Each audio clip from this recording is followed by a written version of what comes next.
Hello la famille, je suis trop contente parce que ça y est, je lance mon premier vlog.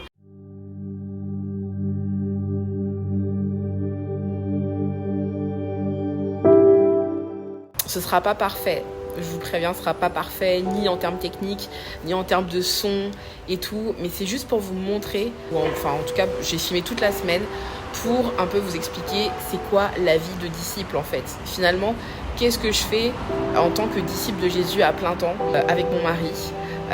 Faudrait peut-être que je me présente, non? Alors, moi déjà je m'appelle Vanessa, j'ai 41 ans. Je sais, je l'ai fait pas.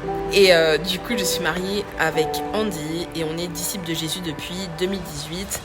On s'est mariés en 2021 et on a toujours servi ensemble depuis qu'on a commencé vraiment notre vie en Christ. Ça faisait longtemps que le Seigneur me mettait à cœur de parler de c'était quoi la vie de disciple en fait. Parce que c'est vrai qu'on vous en parle beaucoup, mais finalement, est-ce que vous savez vraiment c'est quoi la vie de disciple? Je sais pas. Alors je me suis dit que j'allais faire un vlog pour vous parler un petit peu de ce que c'est la vie de disciple. Il faut savoir qu'on gère une église qui se trouve à Kinshasa. Pour la petite histoire, on est parti à Kinshasa pour aller en baptiser certains et donc du coup depuis ils sont ensemble en église de maison et donc du coup on les forme depuis 2020 pour aller faire des nations des disciples. Donc aujourd'hui ils sont totalement autonomes, enfin totalement, c'est à dire qu'on les supervise de loin bien sûr, mais en tout cas ils savent prêcher l'évangile, ils savent chasser un démon, ils savent baptiser. Là ils ont une accélération à Kinshasa et ils ont commencé les premières évangélisations hier, donc c'est tout frais, donc je suis trop contente pour eux. C'est trop un plaisir de savoir que Kinshasa est en train d'accélérer pour l'évangile.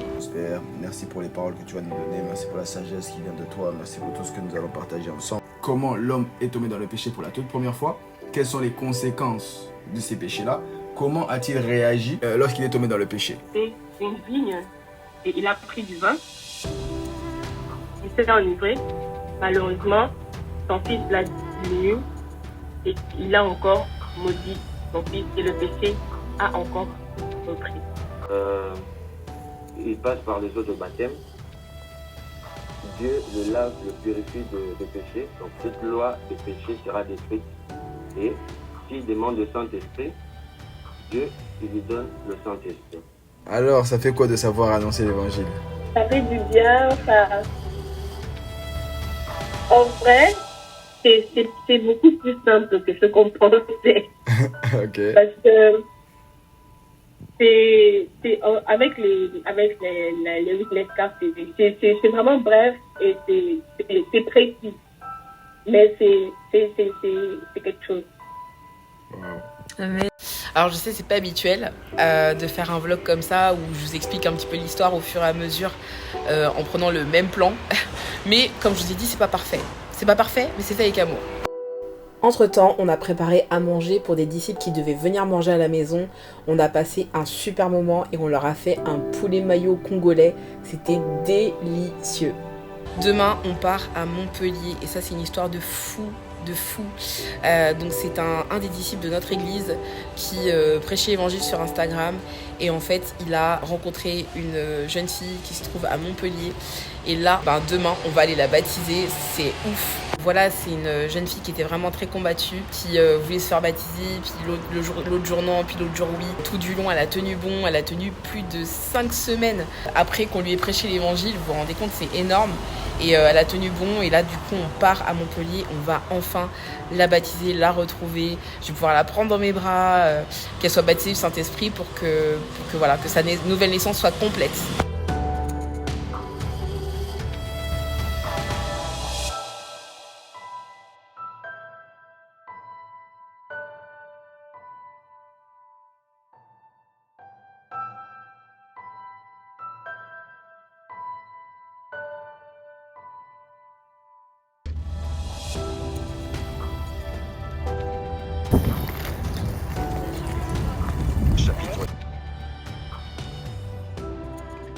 Ça y est, on a récupéré notre voiture.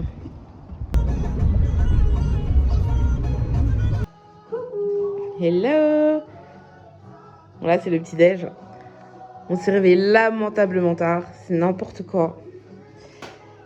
Regardez ce qu'elle nous a préparé, Aurélie. Coucou tout le monde, et ben voilà, ça y est, on part à la plage de Montpellier, ça s'appelle la Pavalas, les flots. Et voilà, et cet après-midi, ben, on baptise cette jeune fille de 14 ans qui nous a fait confiance. Donc ben voilà, on glorifie le Seigneur, on a hâte de voir ce que ça va donner.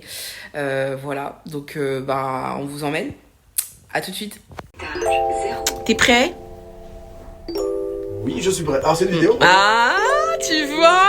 Bah, bonjour.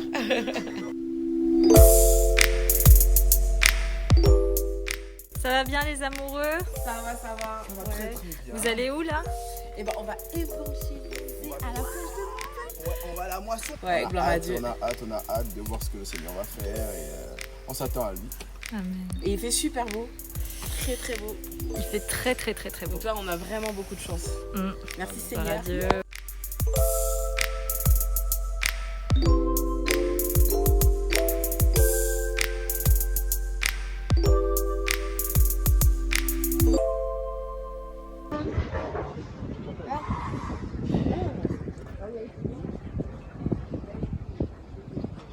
Non mais regardez, on est parti évangéliser près d'une plage. Regardez ce qu'on voit. Non mais regardez. Et regardez le message qui est écrit.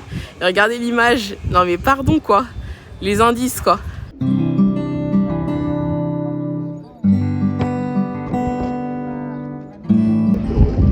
Parce que sachant que on était tous dans le péché, on était tous rebelles à Dieu, c'est le péché qui...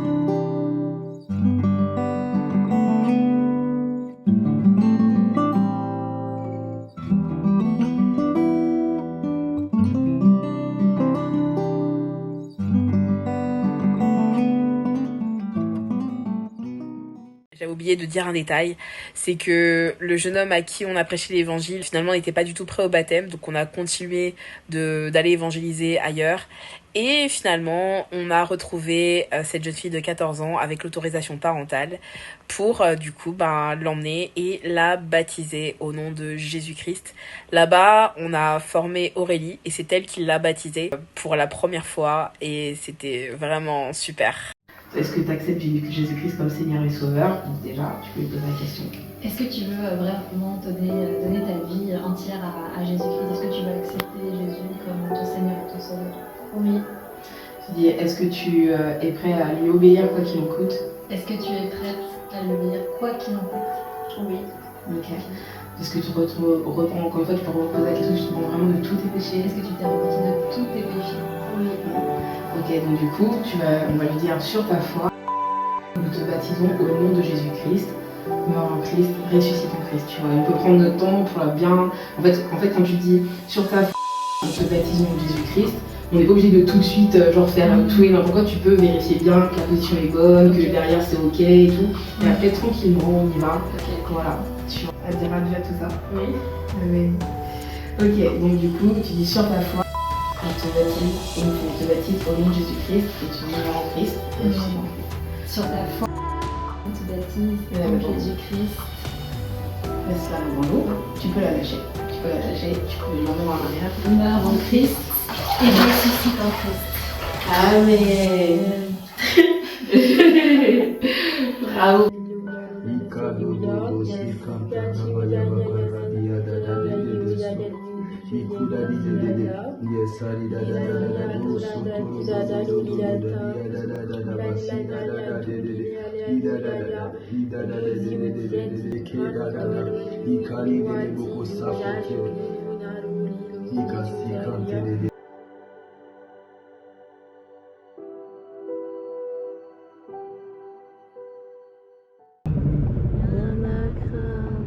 Car Yahweh m'a libéré, mon papa est fidèle. Et il s'est passé aussi un truc de fou. En fait, il y a une personne qui a vu que je parlais de l'évangile et que je proposais qu'on apporte notre aide à tous ceux qui veulent se faire baptiser, qui veulent être disciples de Jésus-Christ. Et il se trouve qu'il y a une personne qui m'a contacté sur Instagram pour nous demander de la baptiser. Et cette personne se trouve dans le New Jersey à Hamilton. C'est un truc de fou parce que hier, on lui a prêché l'évangile. Et vous savez quoi? Elle a reçu le Saint-Esprit alors que c'est une ex-catholique. Elle a reçu le Saint-Esprit et elle a parlé en langue. Je vous montre les images tout de suite parce que c'est fort. répondent à Dieu. Parce qu'il n'y avait pas encore de conflit entre eux. Tu vois, depuis cette histoire-là, quand Dieu est venu voir Adam et Ève, ensuite il les a chassés. Et puis, c'est fini. Et là, cette fois-ci, avant que Caïn ne puisse tuer Abel, Dieu est venu le parler comme il était venu parler à ses parents. Mais quand il a désobéi et il a tué son frère, qu'est-ce qui se passe? L'Éternel vient encore parler cette fois-ci à Caïn. Pour lui dire, oh, mais qu'est-ce que tu as fait comme ça? Après, il lui dit, ouais, où est ton frère? Ouais, en gros, il lui fait comprendre que ouais, j'ai tué mon frère en mode je ne suis pas son gardien. Et puis, qu'est-ce que Dieu fait? Il le châtie, il le maudit et puis il le chasse. Baba. Reka yele bebe shete, reka yele bebe shete lebe. Reka la baba sete, reka yele bebe shete. Reka baba shete, reka yala baba. Reka yala baba shete. Abaya baba baba sete redebe kosoto ikama. Voilà, c'est ainsi que s'achève le premier vlog. Ça et ça. Qu'est-ce que vous me dites? J'ai perdu. Bah, c'est de la triche, oui. Bah oui, c'est de la triche. Si tu veux naître de nouveau et faire de toutes les nations des disciples, alors contacte-moi sur mon Instagram sur Gracefulness. À très vite.